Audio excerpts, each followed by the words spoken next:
এই গাইস আসসালামু আলাইকুম, কি অবস্থা সবার, কেমন আছেন? তো গাইস আপনারা এতদিন যে শুনেছেন যে পদ্মা সেতুর নিচে আসলে কেউ সহজে যাইতে পারে না বা পদ্মা সেতুর আশেপাশে কেউ সহজে নামতে পারে না। আপনারা একটু দেখাই, মাইম একটু আশেপাশে দেখাও। দেন পদ্মা সেতু কতটা কাছে, আর আমরা কিন্তু পানি মানে নদীতে আছি ধরতে গেলে। চরজার দিয়ে জ্বরের ভিতরে আছি, একেবারে দেখেন মাছ বরাবর আছি, যেটা দেখছেন আশেপাশের ভিউটা খালি আপনারা দেখেন।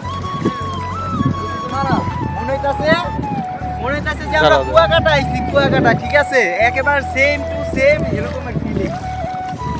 মানুষ হাজার হাজার মানুষ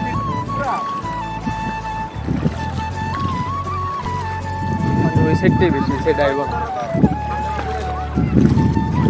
ওই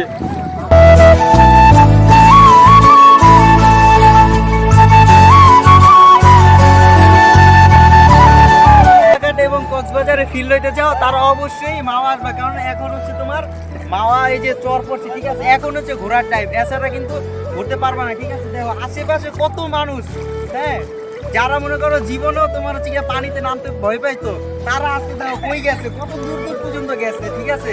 তো এরকমের যারা প্লেস খুঁজতেছো তাদেরকে আমি বলতে চাই তারা অবশ্যই 2-1 দিনের ভিতরে আসো, আর যদি বৃষ্টির দিনে আসো তাহলে কিন্তু মজা পাইবে না, কারণ পানি প্রচুর ভরা থাকবো, ঠিক আছে, তাহলে কিন্তু তোমরা আসতে পারবে না।